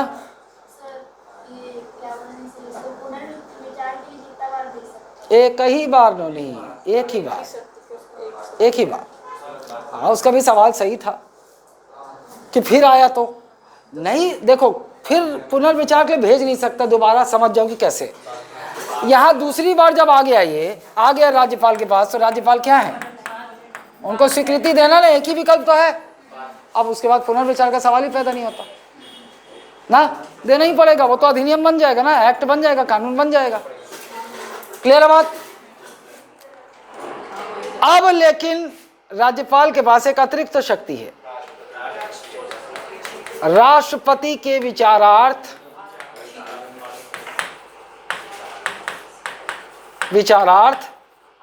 आरक्षित कर सकते हैं। Reserve president, governor of a state में reserve the bill for the consideration of president. Clear है? आरक्षित कर सकते हैं। कुछ चीजें मैंने आपको बताई थी कल शायद कि कौन कौन सी वो परिस्थितियां हो सकती हैं उस विधेयक में, क्या हो कि राज्यपाल किसी विधेयक को आरक्षित कर सकते हैं या नहीं, या उनकी मर्जी। एक जगह था जहां पर राज्यपाल को राष्ट्रपति उस विधेयक को, राज्य के उस विधेयक को राष्ट्रपति के विचारार्थ आरक्षित करना अनिवार्य है। यदि उस विधेयक में ऐसा कुछ हो जो उस राज्य के हाई कोर्ट की स्थिति को खतरा पैदा करता है, मतलब उसकी शक्तियों को कम करता है, ऐसा कोई विधेयक होगा, है ना। if the bill of the state contains such provisions which endangers the position of the state high court or it minimizes the functions and power of that particular high court, then governor has to reserve that bill for the consideration of president. यदि राज्य के किसी विधेयक में ऐसा कुछ है कि वो उस राज्य के उच्च न्यायालय की स्थिति को खतरे में डालता है, अर्थात उसकी शक्तियों को कम करता है, तो फिर राज्यपाल को उस विधेयक को राष्ट्रपति के लिए आरक्षित करना अनिवार्य हो जाता है। बात क्लियर है? लेकिन इसके अलावा भी अन्य चीजें दी गई हैं, लेकिन यहाँ राज्यपाल का विवेक, राज्यपाल की मर्जी, चाहे तो आरक्षित कर दे, चाहे तो ना करे। जैसे उस विधेयक में ऐसा कुछ हो जो लगता है राज्यपाल को व्यापक राष्ट्रहित में है, राष्ट्रहित में इसको आरक्षित करना चाहिए, लगता है तो आरक्षित कर सकते हैं, लेकिन जरूरी नहीं है। उस विधेयक में ऐसा कुछ हो जो राज्य के नीति निदेशक तत्व का विरोध करता हो, भाग 4 जो हल्का फुल्का आप इंट्रोडक्शन में देखे हो, आप गुपचुप खाना चाहिए वाला ना, या उस विधेयक में ऐसा कुछ है जो अनिवार्य संपत्ति अधिग्रहण से संबंधित है ना। क्या इसको क्या बोलते हैं? Compulsory acquisition of property. क्या कंपल्सरी एक्विजिशन ऑफ प्रॉपर्टी इससे रिलेटेड कुछ है तो राज्यपाल चाहें तो कर सकते हैं। और सब देखेंगे भाई, पर एक एक टॉपिक आएगा और भी अंदर चीज़ें आ जाएंगी। अभी तो मैं मेमोरी के बेस पे चलता हूँ और मेरी मेमोरी ठीक है, बहुत अच्छी नहीं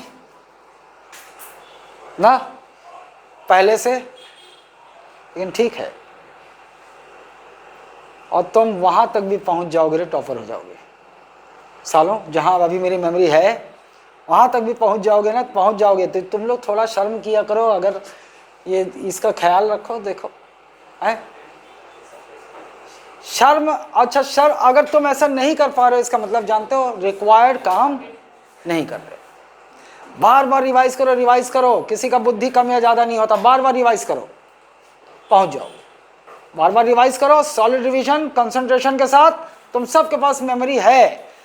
मैं आज से कितना साल हो गया मुझे छोड़े हुए, लेकिन हाँ एक सच्चाई ये भी है कि मैं पढ़ाता रहता हूँ आपको, ये भी सच्चाई। लेकिन मैं पढ़ाता रहता हूँ मतलब आपको क्या करना है, रिवाइज करना है। आपको रिवाइज करना है और मुझे पढ़ाना है ना। इसीलिए मैं तुम लोगों पे ज़्यादा गुस्सा नहीं करता कि अभी क्या हुआ, अभी तुम लोग शुरू किया है ना। अभी एक बार क्लास के साथ चलोगे, उसके बाद इसी बीच में समय मिला तो रिवाइज करोगे। तो अभी इसीलिए मैं तुमको हमेशा बोलता हूँ कि अपने ऊपर शंका मत करो।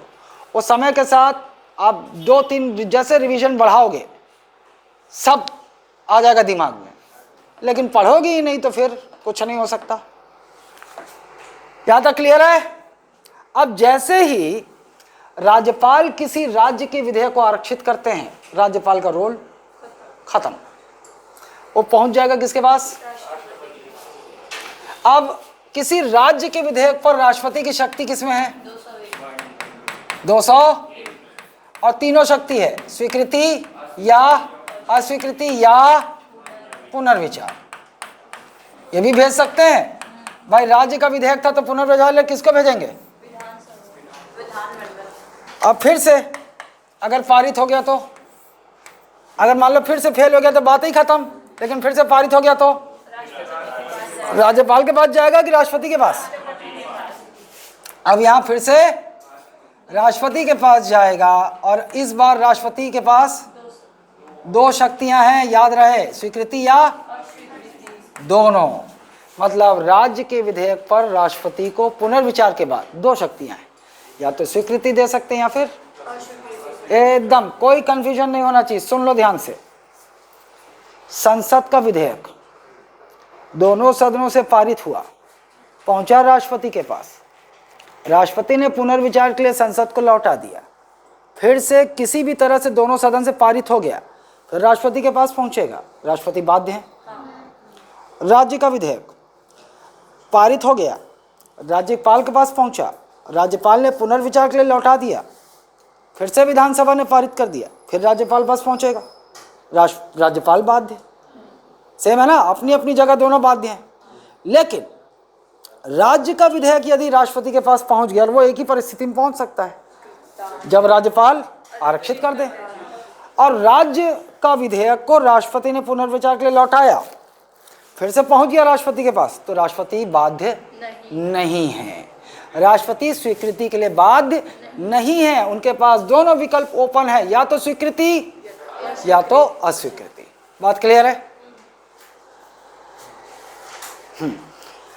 अब आइए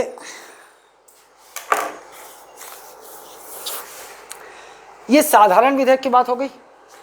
मैंने आपको बताया अलग अलग विधेयक, अलग अलग उनका प्रक्रिया होता है, अलग अलग विधेयक पर सदनों की शक्तियां अलग अलग हो सकती हैं, राष्ट्रपति की शक्ति भी अलग अलग हो सकती है ना। चलो साधारण विधेयक तो सब समझ गया, मैं दूसरे विधेयक पर पहुंचूं।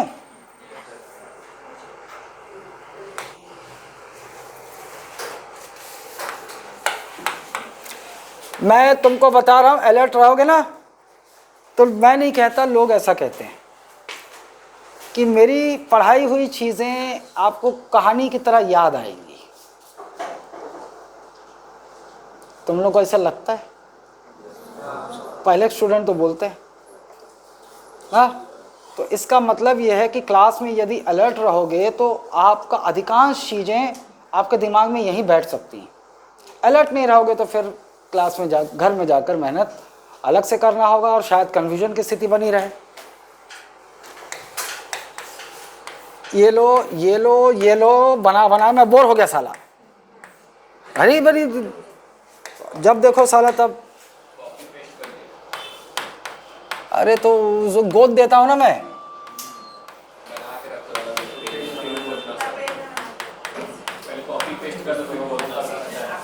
तुम कहीं नहीं देखोगे, ये मेरा स्टाइल है। ये कोई साला ना छापा मैं लिखता हूँ वहाँ पे LK पेटेंट स्टाइल, हाँ मेरा पेटेंट है ये।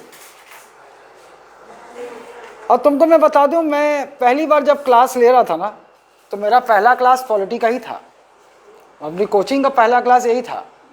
और तुमको जान के आश्चर्य होगा कि मैं ऐसा सोच के नहीं आया था। मैं उस समय भी हाथ झुलाते आया था पहला क्लास लेने, तो अपने आप में बनाता चला गया। मतलब मेरे मन में खाका आता गया कि ऐसे समझाता हूँ, ऐसे समझाता हूँ, ऐसे समझाता हूँ, ऐसे ही खिस्सा चला गया, गोला बन गया पहली बार और मैं शुरू कर दिया ऐसे ही। फिर मैं बोला अरे ये तो बढ़िया तरीका है।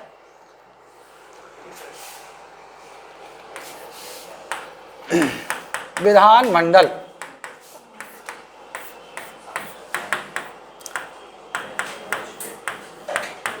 चलो भैया अब शुरू करते हैं। इधर मैंने आपको साधारण विधेयक इधर रखा था, मतलब वो ऐसे जाएगा, लेकिन अब मैं जो विधेयक रखने वाला हूं वो यहां रखने वाला हूं। आपको यहीं से याद आएगा, मैं बता रहा हूं, वो किताब में रट पट के नहीं आएगा, आपको यही इमेज याद आएगा, साला वो विधेयक इधर था। विधेयक ये है वित्त विधेयक। कौन सा विधेयक? Finance bill. कौन सा बिल है? Finance bill. वित्त विधेयक है ये, है ना। इसके अंदर एक और चीज मैं खींच देता हूं, एक और डब्बा, और ये कौन सा है? धन विधेयक। ये क्या है? मनी बिल, धन विधेयक। वेन डायग्राम की भाषा में आप लोग एक भाषा सीखे होंगे, सभी वित्त विधेयक धन विधेयक है कि सभी धन विधेयक वित्त विधेयक? जो अंदर होता है वहां सभी लगाते हैं, है ना। All the money bills are finance bill, मतलब सभी धन विधेयक वित्त विधेयक हैं, क्योंकि ये इसके अंदर है। लेकिन अगर मैं बोलूं सभी वित्त विधेयक धन विधेयक है तो नहीं, क्योंकि ये जो स्पेस खाली रह गया ये तो धन विधेयक नहीं है ना। धन विधेयक तो केवल इतना है, ये नहीं है ना जो खाली जगह है। अब मैं वेन डायग्राम में वहां नहीं जाऊंगा सिलोगिज्म तुम लोगों को बताने, इतना पता होगा, नहीं पता होगा तो रहने दो उसको, आप आगे पढ़ लोगे, जान जाओगे। अभी यहां समझो, अभी हमको नहीं मालूम, शुरुआत में जो विधेयक आता है उसको वित्त विधेयक ही समझा जाता है, फाइनेंस बिल ही है वो, नहीं मालूम हमको। अभी समझ जाओ फाइनेंस बिल है, ये जाएगा पहले, देखो एक इसके पास, राष्ट्रपति के पास जाएगा ये पहले, और राष्ट्रपति पूर्व अनुमति देंगे, तभी ये जाएगा कहाँ? संसद में। तभी जाएगा कहाँ? वो दोनों सदनों में जाएगा। मतलब a finance bill is brought in the parliament, in the houses of parliament only after prior recommendation of the president of India. Prior recommendation, पूर्व अनुमति से ही संसद में लाया जाता है। एक वित्त विधेयक पूर्व अनुमति के पश्चात ही संसद में लाया जाएगा। फिर सवाल खड़ा हो जाएगा, पूर्व, अरे पहले अनुमति देगा तभी जाएगा वो, अनुमति नहीं देगा तो नहीं जाएगा।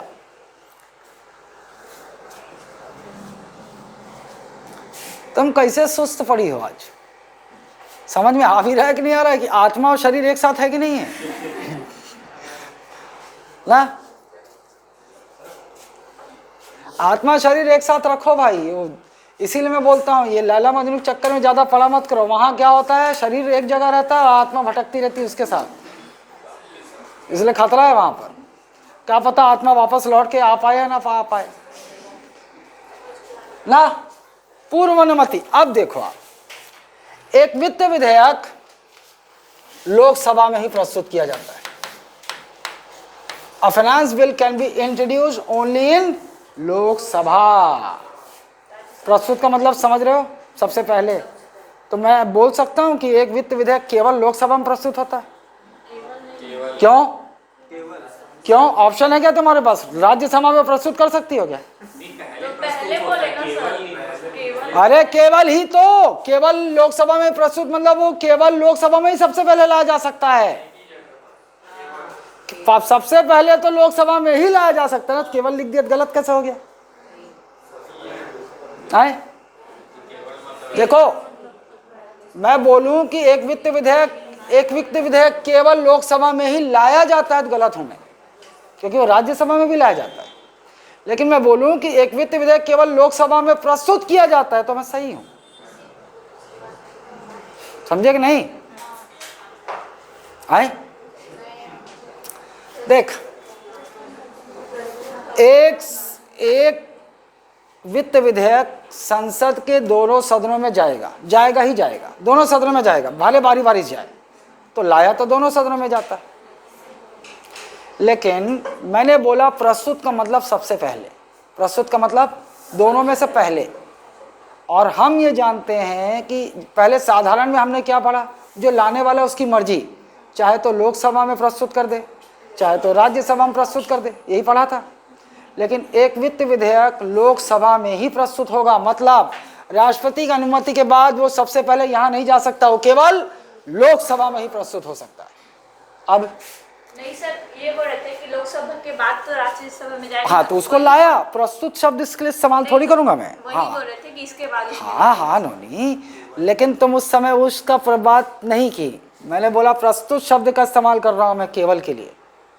अगर मैं बोलूं कि एक वित्त विधेयक केवल लोकसभा में ही लाया जाता है, तब गलत हूं भैया। इसका मतलब ये हुआ कि राज्यसभा जाएगा ही नहीं, तब तो गलत हो गया ना। क्लियर है? अब इसका कारण समझ लो आप। लोकसभा का मुखिया कौन? अध्यक्ष या स्पीकर। इसका भी कारण है कि क्यों एक वित्त विधेयक लोकसभा में ही प्रस्तुत होता है। कारण है क्योंकि संविधान ने लोकसभा के अध्यक्ष को धन विधेयक के प्रमाणन की शक्ति दी है। धन विधेयक के प्रमाणन की शक्ति दी है, क्योंकि हमें नहीं पता होता कि ये विधेयक पहले वित्त है कि धन। ये इस समय केवल वित्त होता है, ये यहाँ आता है तो अध्यक्ष तय करते हैं कि ये धन है कि वित्त है। तो ये तय करेंगे धन है कि वित्त है, ये तय करेंगे, क्योंकि धन और वित्त विधेयक पर अलग अलग शक्तियां होती सबके पास। ठीक, कैसे तय करेंगे? तो ये क्या करेंगे, अध्यक्ष महोदय ये चेक करेंगे अनुच्छेद 110 को। किसको चेक करेंगे? 110 में क्या है? धन विधेयक की परिभाषा। यहां बताया गया कि अगर उस विधेयक में क्या क्या होगा तो वो धन विधेयक होगा। मैच करेंगे, दिख जाएगा उनको तो बोलेंगे धन विधेयक है, नहीं तो बोलेंगे क्या है ये? वित्त विधेयक है। बात क्लियर है? इसी के अंदर समाहित है धन। उसको प्रमाणित कौन करेगा? किसको है शक्ति? लोकसभा अध्यक्ष को शक्ति यह है कि वो धन विधेयक को प्रमाणित करेंगे। अगर उन्होंने अनुच्छेद 110 के विषय से मिलान किया, उन्हें विधेयक में 110 का कोई विषय मिल गया, तो क्या प्रमाणित करेंगे वो? ये विधेयक कौन सा विधेयक है? धन विधेयक है। लेकिन अगर 117 के अनुसार 110 का विषय वस्तु नहीं मिला, तो वो अनुच्छेद 117 के हिसाब से इसे क्या बता देंगे? वित्त विधेयक। चलो अब देखो आप, इन्होंने बोल दिया अगर कि ये वित्त विधेयक है तो क्या होगा? इन्होंने बोल दिया क्या है ये? वित्त विधेयक ना। अगर बोल दिया वित्त विधेयक, तो ये मान लो कि यहां से सारी शक्तियां किसके समान होगी? साधारण। सारी प्रक्रिया किसके साथ होगी? साधारण विधेयक की तरह।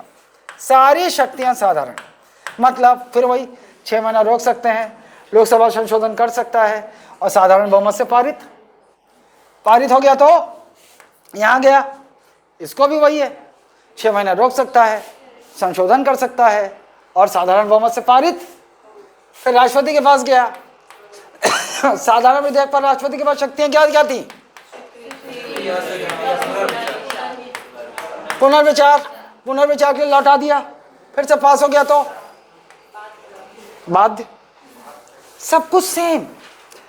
मुझे बस इतना बताओ कि वित्त विधेयक और साधारण बहुमत में, साधारण विधेयक में केवल दो ही अंतर रह गया।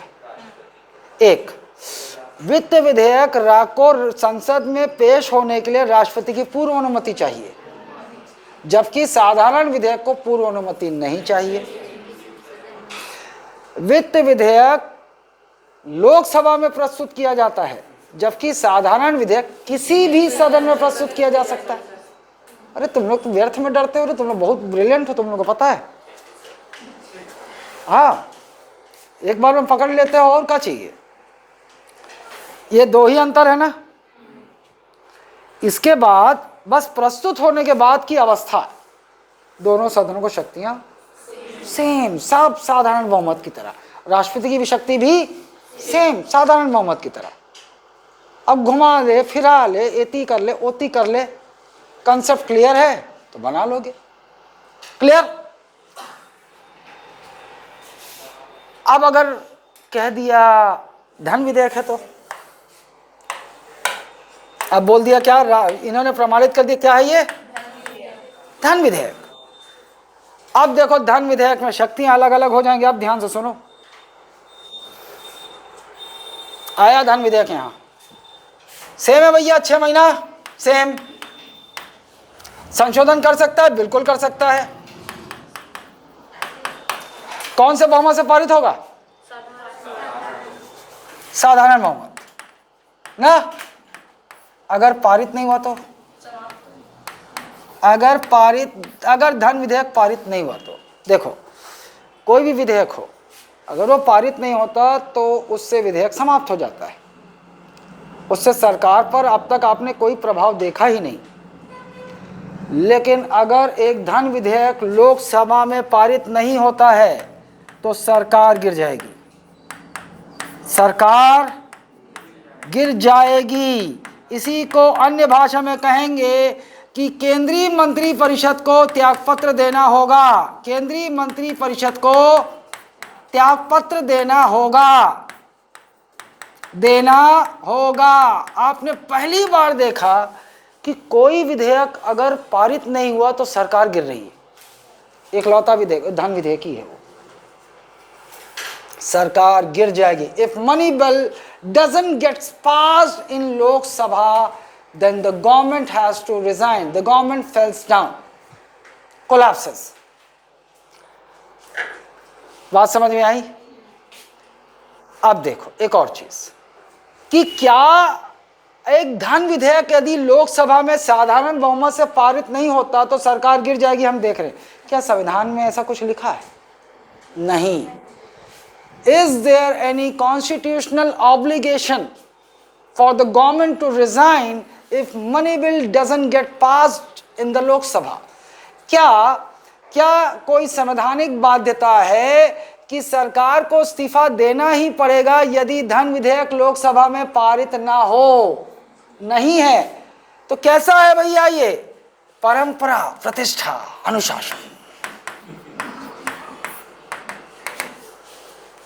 परंपरा, सरकार को नैतिक जिम्मेदारी लेते हुए इस्तीफा दे देना चाहिए, ऐसी परंपरा चल रही। कैसी जिम्मेदारी? नैतिक जिम्मेदारी, मॉरल ऑब्लिगेशन। कैसे समझो इसको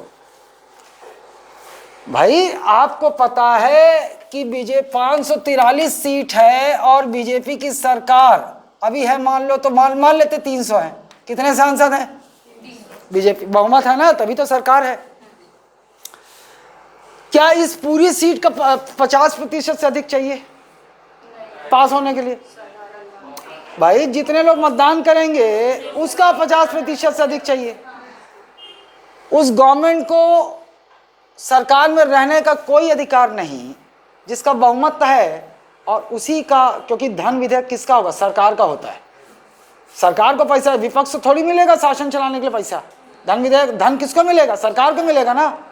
और सरकार का ही धन विधेयक लोकसभा में उससे भी आसान साधारण बहुमत चाहिए उसको। मतलब जितने उपस्थित हैं उसमें जितने मतदान करेंगे उसका 50% से अधिक चाहिए। और अगर वो लोकसभा में पास नहीं हो रहा है, इसका मतलब क्या हुआ? किसकी एकजुट नहीं है? बीजेपी के सारे सांसद एकजुट नहीं है, मतलब सरकार बहुमत में नहीं है। इसका अर्थ यही हुआ ना।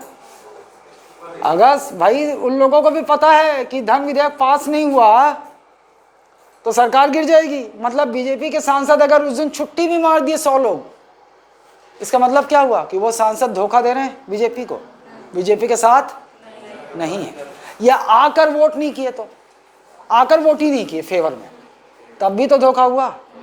और अगर मान लो विपक्ष में कर दिया तो तब तो बड़का धोखा हो गया ना। विपक्ष के अगर मतलब उनके तरफ से वोट कर दिए तो, समझ रहे हो? एक धन विधेयक, सरकार तो अपंग है ना बिना धन के, उनको धन चाहिए काम करने के लिए, और अगर उनका धन ही पास नहीं हो रहा है तो काम क्या करेंगे? वो लंगड़ा लूला सरकार लेके हम क्या करेंगे? अचार डालेंगे।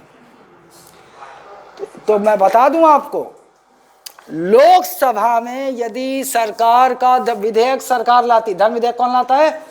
अगर सरकार का धन विधेयक ही पारित नहीं हो रहा है साधारण बहुमत से, जो कि सबसे आसान बहुमत है, इसका अर्थ ये हुआ कि सरकार लोकसभा में बहुमत में नहीं है, उसके सारे के सारे सांसद एक सूत्र में बंधे हुए नहीं है।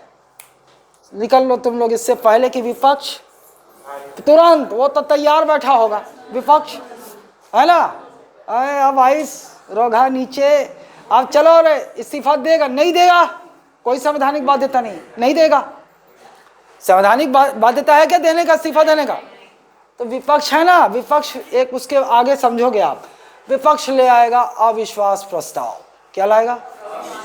अविश्वास, कि भैया लोकसभा को सरकार पर विश्वास नहीं है, और विपक्ष ले आया अविश्वास प्रस्ताव, और वो साधारण बहुमत से पास होने की संभावना है उसकी, क्योंकि जिन लोगों ने सरकार का धन विधेयक पारित नहीं होने दिया वो लोग विपक्ष के साथ रहेंगे और अविश्वास प्रस्ताव के पक्ष में मतदान करेंगे, और अविश्वास प्रस्ताव यदि साधारण बहुमत से पारित हो गया, सरकार को तब झक मार के इस्तीफा देना ही पड़ेगा। इससे पहले ऐसी स्थिति में सरकार ये सोचती कि इससे पहले कि छीछा लीडर हो जाए और बुरी तरह से बेइज्जती हो जाए, क्योंकि धन विधेयक अगर हमारा पारित नहीं हुआ मतलब हमारे सांसद बिक चुके हैं। ऐसा बोलने का नहीं है, मतलब हमारे सांसद हमसे खफा हैं, हमारे साथ मतलब प्रधानमंत्री के साथ नहीं है, या उनके नेतृत्व से वो खुश नहीं। बात समझ में आ गई? आई सुनो नहीं? तेरे दिमाग में क्वेश्चन मार्क क्यों दिख रहा है? आ गया? क्लियर है? एक ही विधेयक है, मैं बता रहा हूं, एक ही विधेयक जो यदि लोकसभा में पारित नहीं हुआ, सेम यहां भी होता है। अगर राज्य सरकार धन विधेयक लेकर आती, विधानसभा में पारित नहीं होता, तो विधानसभा की सरकार भी गिर जाएगी, राज्य की सरकार भी गिर जाएगी। राज्य के मंत्रिपरिषद को सीएम समेत इस्तीफा दे देते हैं, और ऐसी परंपरा है। नहीं देंगे तो फिर अविश्वास प्रस्ताव है ना हथियार विपक्ष के पास, नो कॉन्फिडेंस, उसको क्या बोलते हैं? नो कॉन्फिडेंस मोशन, अविश्वास, नो कॉन्फिडेंस। बात क्लियर है? कोई शंका?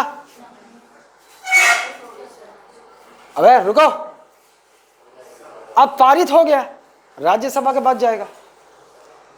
राज्यसभा एक धन विधेयक को अस्वीकृत नहीं कर सकता, ज्यादा से ज्यादा 14 दिनों तक रोक सकता है। कितने दिनों तक रोक सकता है? और 14 दिनों तक यदि उसने पारित नहीं किया तो क्या माना जाएगा? पारित मान लिया जाएगा। 14 दिनों तक अगर उसने कुछ भी नहीं किया तो भी पारित मान लिया जाएगा, पारित, और पहुंच जाएगा।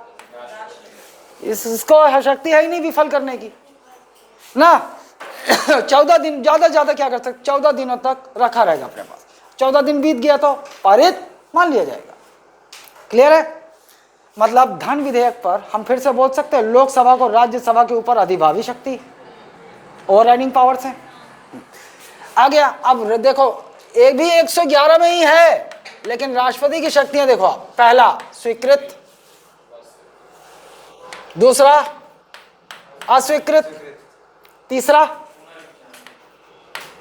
नहीं, दो ही शक्ति। एक धन विधेयक पर राष्ट्रपति के पास केवल 2 शक्ति, या तो स्वीकृति या तो अस्वीकृति। एक धन विधेयक को राष्ट्रपति पुनर्विचार के लिए नहीं लौटा सकते।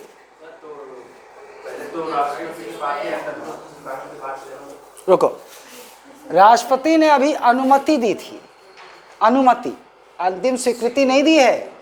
एक विधेयक तभी अधिनियम बनेगा जब अंत में राष्ट्रपति हस्ताक्षर करेंगे। इन्होंने केवल अनुमति दी है, विधेयक को स्वीकृति नहीं दी है कि आप संसद में ले जा सकते हो। एक और तरीके से सोचो आप कि राष्ट्रपति ने अगर पहले ही अनुमति दे दी है तो फिर ये शक्ति देने का मतलब क्या? चलो मैं बता देता हूं। बजट में पास हुआ था, रोड बनाने के लिए सरकार ने मांगा था 1000 करोड़। बजट में पास कितना हुआ? रोड बनाने के लिए 1000 करोड़। फिर जैसे जानते हो मोदी की आदत, अब वो बजट में पास हुई ओकर पैसा 1000 करोड़ निकालना है तो धन विधेयक लाइस रोड बनाए पर 1000 करोड़ के ओमे कर दिस 1500 करोड़,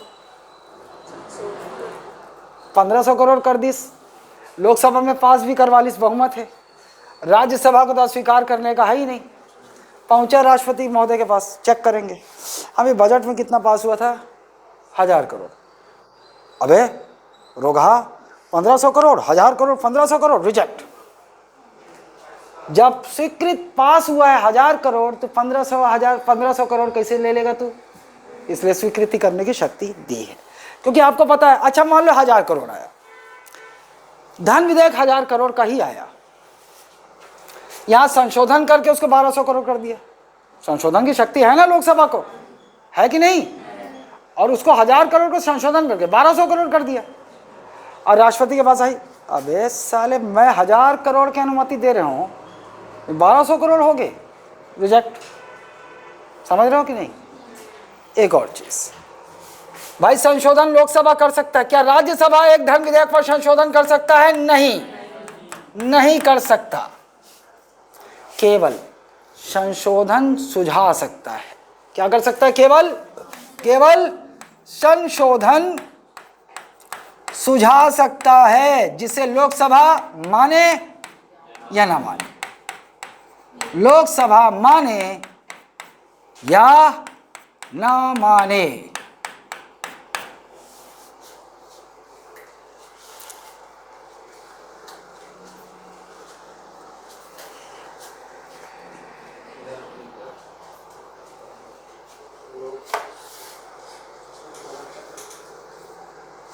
ए बटरफ्लाई का करे, तितरी का करे, तितरी ये वाले काकरो तो हो ही लगा के आए हो ही तोरे छे। तो चप्पल का तितरी निकल गया, चिपका नहीं सकती? नहीं पैसा नहीं है भाई, साला चश्मा 1 महीना लग गया मेरे को लेने में, चिपकाओ इसको।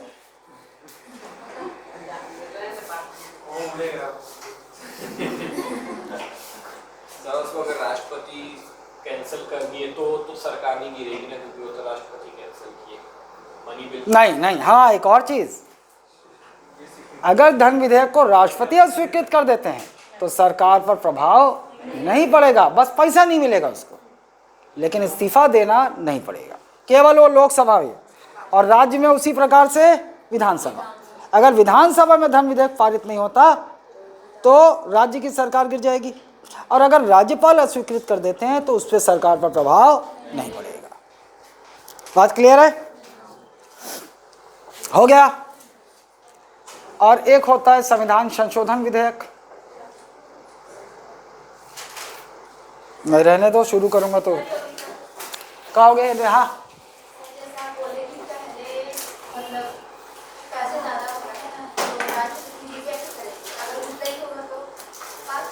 हाँ, अनुमति तो पहले दिया हुआ ना, अगर वैसा है तो क्यों फेल करेगा, पास कर देगा। और ज़्यादा भी है, उसका मन किया कि चलो पास कर देते तो हो जाएगा।